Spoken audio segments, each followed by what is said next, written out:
Third down and 8 Southeastern. They rush 5. Kelly over the middle for Kovacs, and he's got him for 6 more.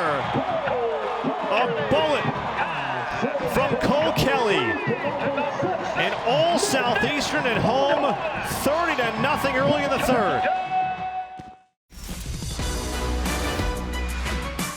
Welcome to Hammond, Louisiana, as we roll along with the first round of the NCAA FCS Football Championship.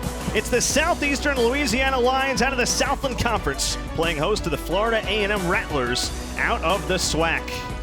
We take a look at this bracket in first round action. Winner here today travels over to Harrisonburg, Virginia to take on the 3rd seed, the James Madison Dukes. Kennesaw State already advanced on this side of the bracket. They'll take on ETSU next weekend. And with that, we welcome you inside Strawberry Stadium alongside LaDarren McClain, Jack Benjamin on hand. This is a fun matchup. FAMU, first playoff appearance since 2001. They've won 8 straight games. And Southeastern, meanwhile, second time hosting in 3 years. Top offense against the top defense. Something's got to give. Yeah, it's a juicy matchup, and I'm really interested to see how these two strengths will play out here this evening. Well, as far as the offense goes for Southeastern, they're tops in many categories. And the reason why is this guy, Cole Kelly, reigning Walter Payton Award winner. He may win it again this year. You know, this guy has been absolutely sensational, but he's got a tough test against this dark cloud defense of FAMU. A defense led by Isaiah Land at the defensive end spot, a guy who has 19 sacks to lead the country. 3rd and goal. Can this FAMU defense force 3? Kelly buying time. Little shovel pass. Teron Jones. 20 straight for Southeastern to start here in round 1 of the FCS Championship.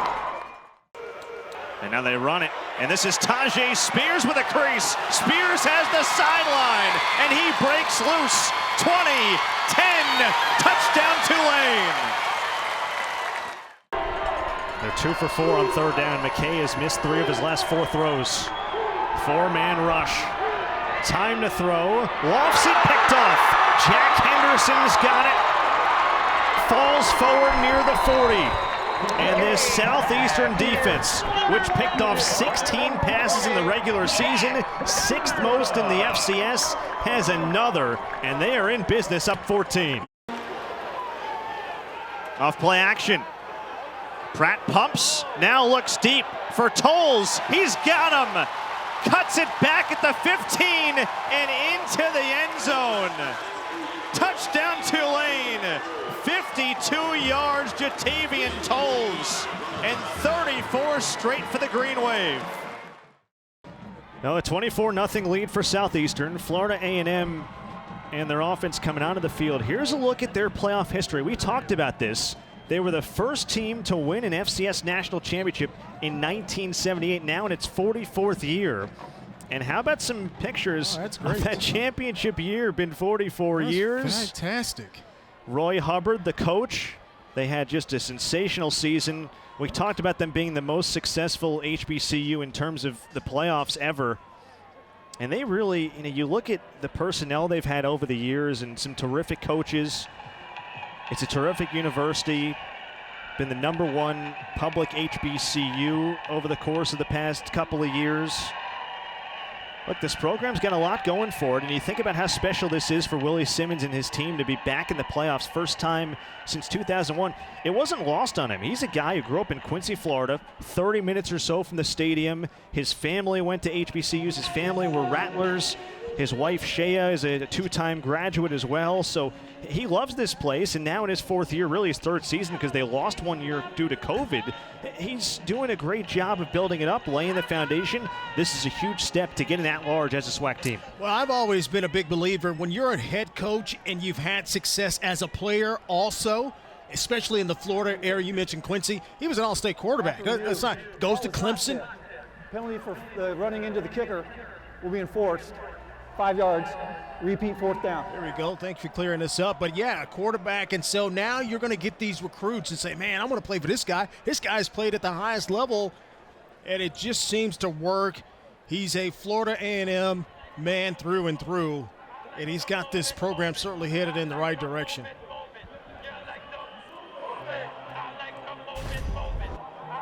So they thought initially the ball was tipped, but it wasn't. So you get the running into the kicker call. Now that's not an automatic first down because it was 3rd and long. They move it to a 4th down and short. Southeastern still in their own end will punt. So that's ultimately the distinction here. So Austin Dunlap, who actually punted 4 times, a season high last week against Nichols, has only punted 21 times all year.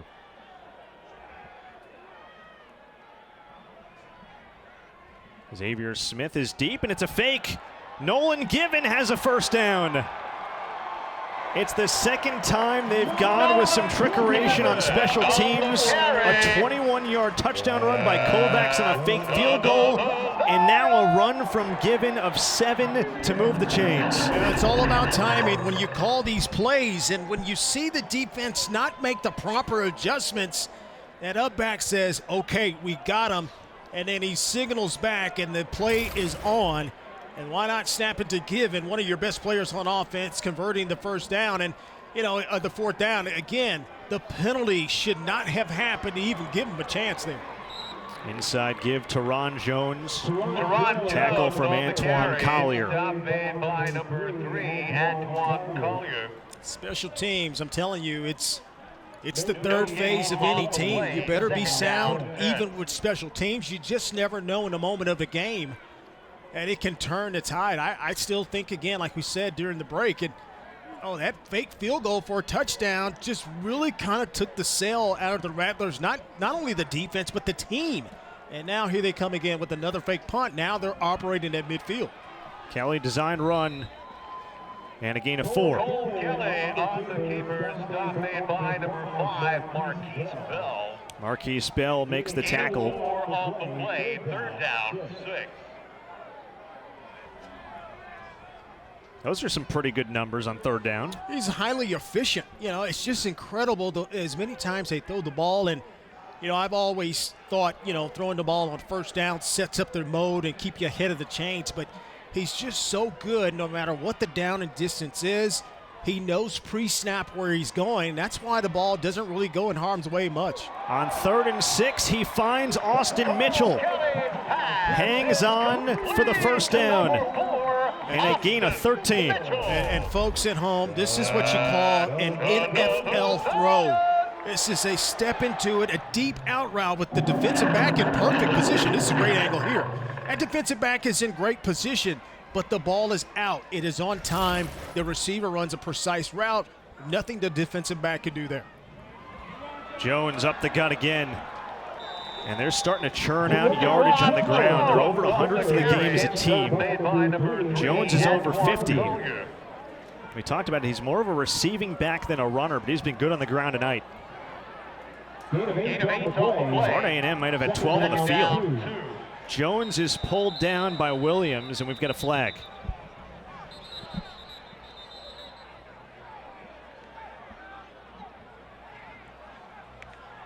There was some confusion on the Florida A&M sideline there with the personnel. Yeah, and that's the one thing that they've been really good is communicating, talking. Substitution fraction. Defense. 12th man did not off the field. 5-yard penalty. First down. Yeah, and substitutions, you got to have them in between plays. And, that's what they've done. They've been able to keep things simple and just let these guys play. But when you start thinking, when you start trying to make those substitutions, when you're trying to get fancy and match up personnel, things like that happen. 7th penalty for FAMU today. Austin Mitchell off the jet sweep is hit out of bounds by Marquise Bell. Gain of about 2.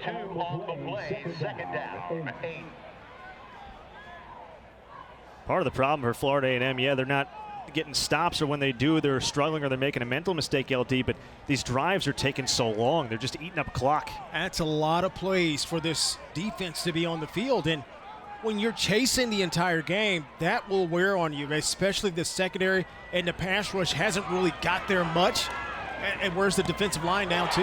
That ball was tipped at the line of scrimmage by Isaiah Land.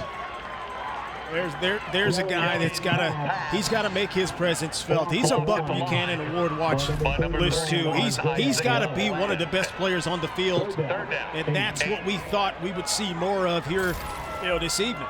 Entered with 19 sacks in the season, one shy of the Florida A&M single-season record. Alonzo Johnson has that in 1981. 25 and a half TFLs. He's got more sacks by himself than 48 FCS teams. My favorite stat. It's crazy. 3rd down and 8 Southeastern. They rush 5. Kelly over the middle for Kovacs, and he's got him for 6 more. A bullet from Cole Kelly. And all Southeastern at home, 30-0 early in the 3rd. And it's just so frustrating to a defense. I think they defended this well. And it's just the effort. It's just the quarterback putting it where his receiver can make the play. And Kovacs, that's a fantastic catch right over the top of Antoine Collier, who was in great position. 3rd touchdown pass for Cole Kelly. 41 on the season. Extra point, Mateo Rengifo is good. 11 plays, 65 yards. 31-0 Lions rolling toward the 2nd round.